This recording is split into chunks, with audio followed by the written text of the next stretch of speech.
여러분들 안녕하세요. 네, 역사 선생님입니다. 이번 시간은 여러분들하고 삼국통일 두 번째 시간을 거꾸로 영상으로 알아보도록 하겠습니다. 지난 시간에 우리가 고구려가 수나라와 당나라를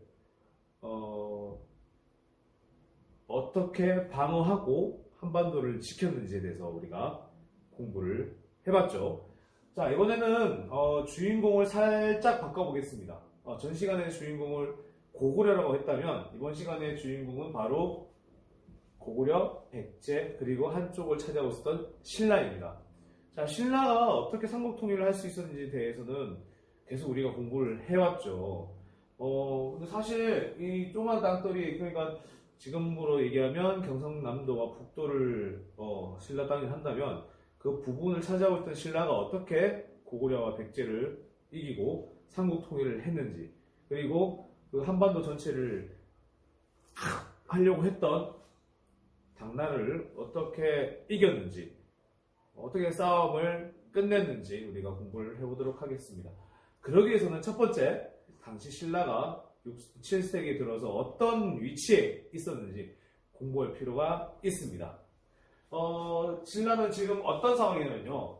첫 번째, 서왕과 백제의 서왕을 신라 진흥왕 때 배신하고 한강 유역을 차지함으로써 신라가 백제의 공격에 항상 노출되는 상황이 있고, 고구려도 마찬가지입니다. 고구려도 한강 유역을 신라에 의해서 빼앗긴 거나 다름없기 때문에 항상 신라를 눈의 가시로 두고 있습니다.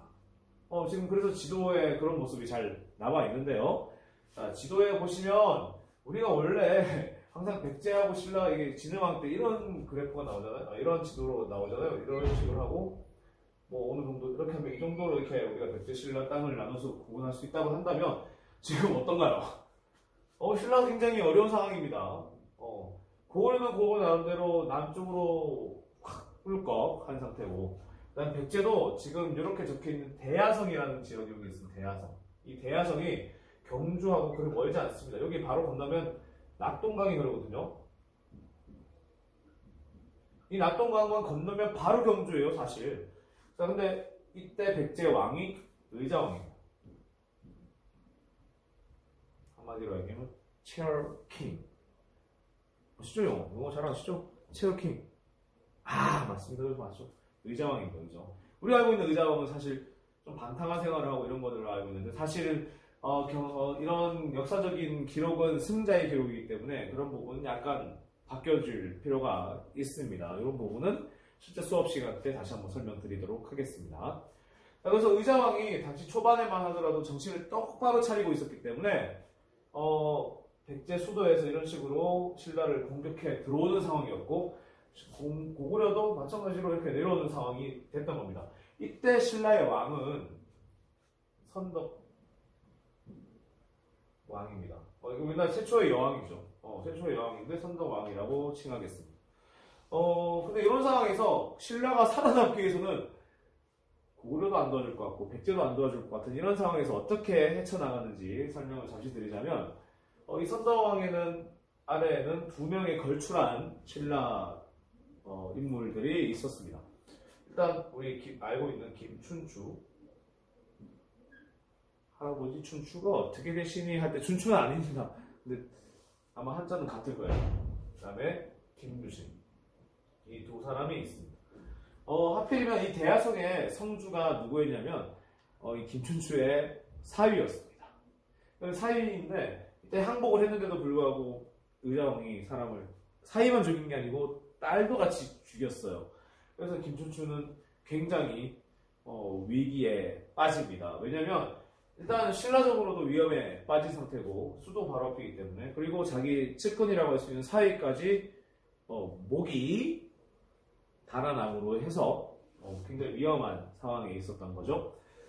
그래서 선덕왕은 김춘추하고 의논한 결과 이 백제의 공격을 막기 위해서 일단 첫 번째 고구려로 합니다.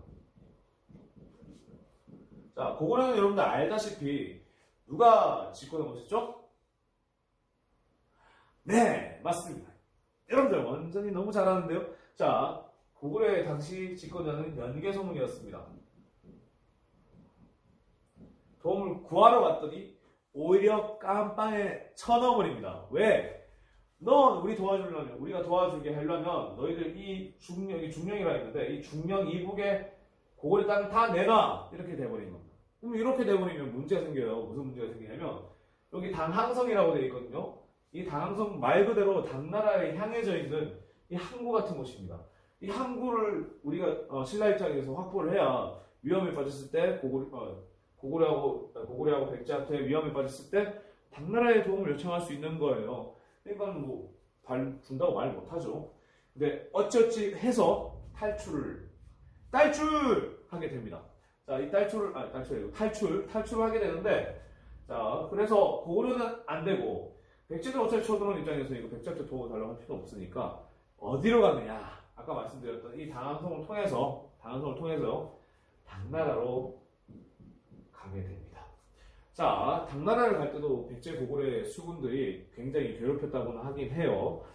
어쨌든 당나라 도착하니까 이 당시에 당나라에는 누가 있었냐면요.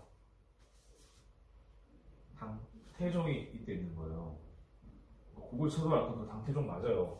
그러니까 당태종 입장에서도 고구려가 굉장히 골치가 아프니까 김춘치하고 약속을 맺습니다. 일단 첫 번째는 두 가지 약속을 크게 보면 두 가지 약속입니다. 고구려를 내가 칠 테니까 군사적으로 신라가 도와달라는 겁니다. 네. 자, 그래서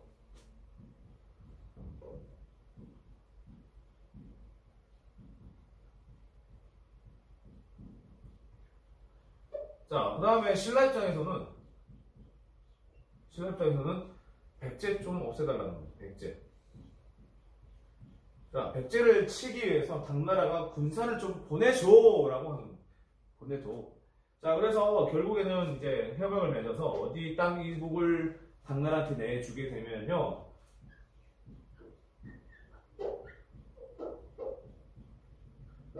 대동강 이북을 당에 주게 됩니다. 여기에 대해서는 굉장히 사람들이 말이 많죠. 자, 그러면 이제 두 번째 장으로 넘어가도록 하겠습니다. 약속대로 일단 좀 지울게요. 660년입니다. 자, 660년에 약속대로 당시 고종이 태종의 아들이었던 당 고종이 신라에게 군사를 내주게 됩니다. 어디서부터 공격하게 되냐면 백제부터 공격하게 됩니다. 백제를 공격할 때 바다 쪽으로는 당나라가, 육지로는 신라가 이렇게 들어오는 그런 상황이 됐는데요. 당시 백제의 왕이었던 의자왕은 계백에게 5,000명의 결사대를 내주고 황산벌에서 싸우게 합니다. 이 황산벌에서요. 그래서 이 황산벌에서 5만 명의 신라군과 5,000명의 계백의 결사대가 맞붙게 되는데요. 네 번의 전투가 지났음에도 불구하고 신라가 이기지 못하자 나중에 신라에서는 관청 등의 활약으로 다시 황산에서 계백의 5,000 결사대를 전멸시키고 결국에는 사비성에서 당나라군과 만나서 사비성에 함락시키고 의자왕을 사로잡게 됩니다. 백제는 망하게 되는 거예요. 660년입니다. 이때 개인적인 원한도 있었던 김춘추는 의자왕을 시켜서 무릎을 꿇은 채로 너 꿇어! 나한테 술 한 잔 줘! 이렇게 하면서 술을 받는 그런 치욕적인 일도 안겨줬다 그러고 결국에는 의자왕은 결국 당나라로 끌려가서 당나라에서 사망합니다. 사형시킨 건 아니고 아마 살다가 죽은 것 같아요. 자, 실제 지금 사비에는 지금 부여입니다. 이 부여에는 의자왕의 무덤은 있는데 진짜 무덤은 아니고 가묘가 있습니다.